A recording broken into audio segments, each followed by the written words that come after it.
সন্ধ্যে ভ্যালি থেকে সকালের নাস্তাটা সেরেই আমরা রওনা দিয়েছি বান্দরবানটা ঘুরে দেখার জন্য। আজকে আমরা থানচি পর্যন্ত যাব। তো থানচি, টিম পাহাড়, তারপরে তমাতুঙ্গি, এগুলো দেখে আমরা বান্দরবান শহরের দিকে ব্যাক করব। সেখান থেকে পরে ঢাকার দিকে ব্যাক করব। আমরা মেবি এখনও লামা উপজেলাতেই আছি। আর এই রাস্তাগুলো মোটামুটি সমতলই, এখনও পাহাড়ি উঁচু নিচু রাস্তা শুরু হয়নি, তবে সিনারিটা জোস।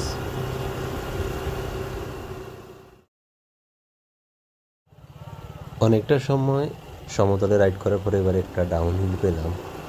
পাহাড়ের ডাউন হিলে রাইড করাটাই বেশি কষ্টকর এক্সপিরিয়েন্স লাগে।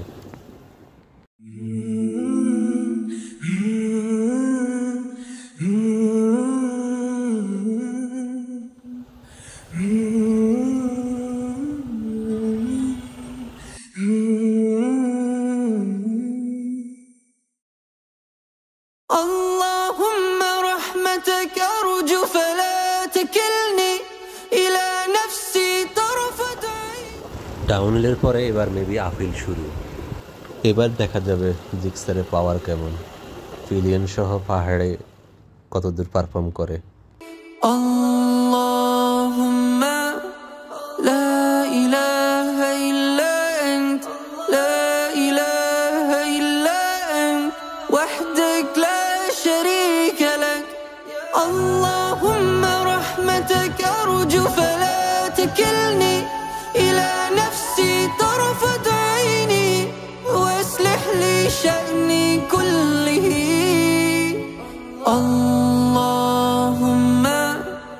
لا إله إلا أنت لا إله إلا أنت وحدك لا شريك لك اللهم رحمتك أرجو فلا تكلني إلى نفسي طرفة عيني وأصلح لي شأني كله اللهم لا إله إلا أنت لا إله إلا أنت وحدك لا شريك لك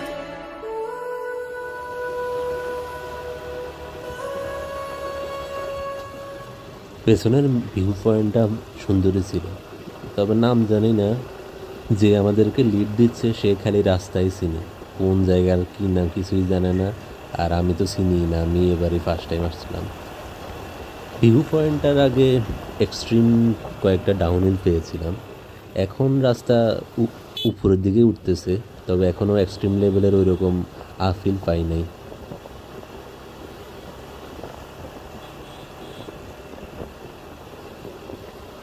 এই ট্যুরে আসার পরে আসলে আমার স্কুটার সম্পর্কে ধারণা পাল্টে গেছে। আমার তো মনে হচ্ছে যেন পাহাড়ে মোটরসাইকেলের সাথে স্কুটারই বেশি পারফেক্ট। সামনে একটা এক্সট্রিম লেভেলের আফিল আছে মেবি।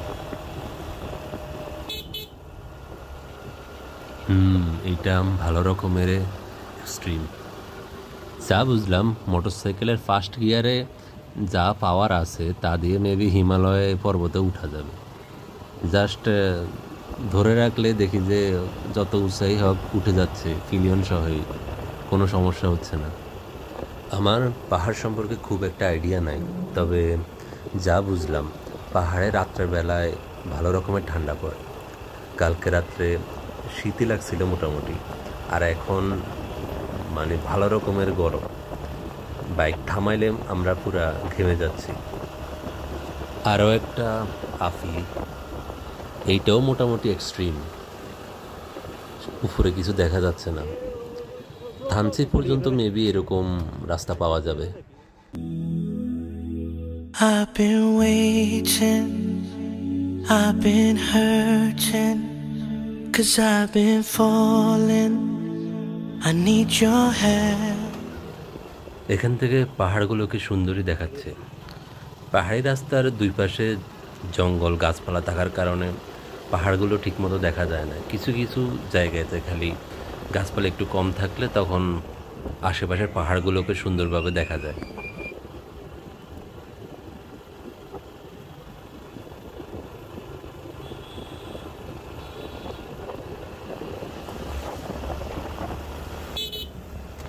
সমতলে স্কুটারের সাথে জিক্সার ভালো পারফর্ম করলেও আফিলে স্কুটারের কাছে পাত্তাই পাচ্ছে না। স্কুটার তো আফিলে দেখতেছি যে সুন্দর মতো অনেক স্পিডে উঠে যাচ্ছে, কিন্তু জিক্সার ঠিকই আস্তে আস্তে উঠা লাগতেছে। My heart is breaking, so tired of crying. Lord, I'm calling, I need your help. I don't wanna fight no more, I don't wanna fight this war. Oh na na, oh na. সামনে একটা পাহাড়ি গ্রাম।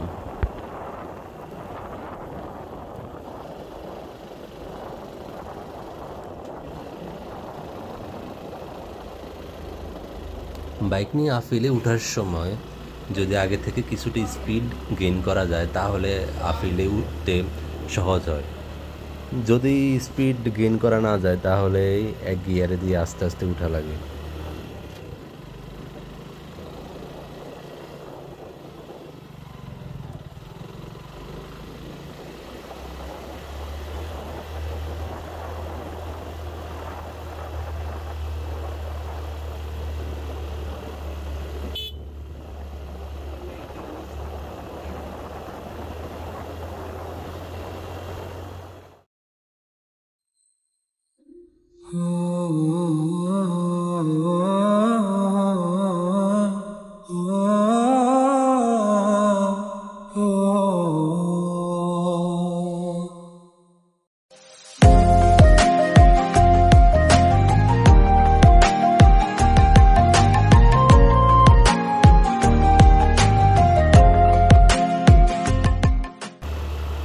এদিকটা ভালো রকমের appeal.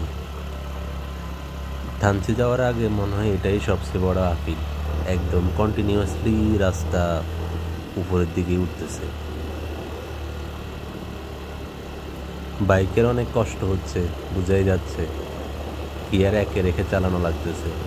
Pillion না থাকলে হয়তো এত স্ট্রাগল করতো না গাড়ি, আর একটু ইজিলি উঠতে পারতো। তবে এটা অনেক বড় রকমের আপিল। একদম যত দূর দেখা যাচ্ছে রাস্তা খালি উপরের দিকে উঠতেছে।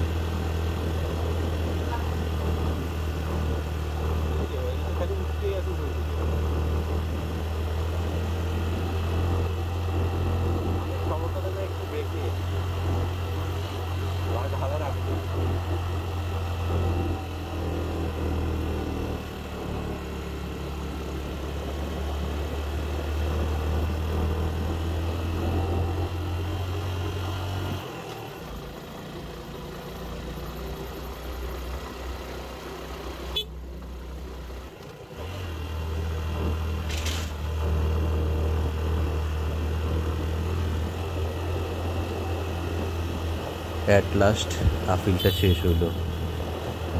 বড় ধরনের আপিল ছিল এটা। মোটামুটি শিউর যে থানচি যাওয়ার আগ পর্যন্ত এটাই সবচেয়ে বড় আপিল। এরপরে হয়তো এরকম এক্সট্রিম লেভেলের আপিল আর নাই। আপিল তো দেখতেছি এখনো শেষ হয় নাই, সামনে আরো আছে।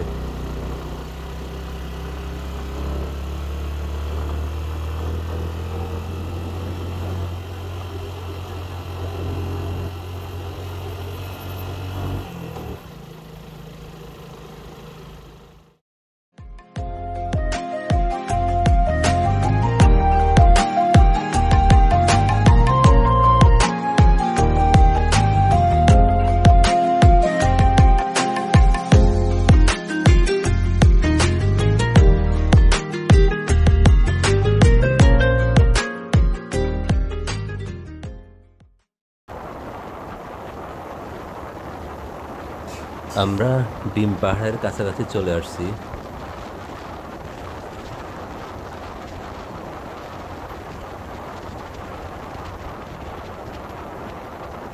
সামনে ডিম পাহাড়ের রাস্তা, ডান দিকে যে কাঁচা রোডটা গেছে ওইটা দিয়ে ডিম পাহাড়ের ভিউ পয়েন্ট উঠতে হয়।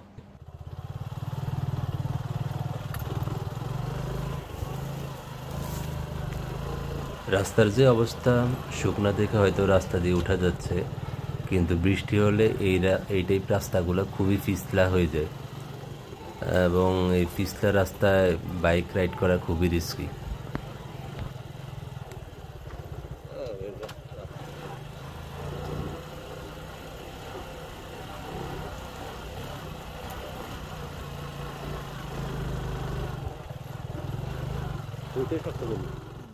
Oh na na na, I don't wanna fight no more.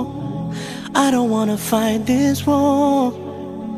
Oh na na, oh na na, yeah. Astaghfirullah.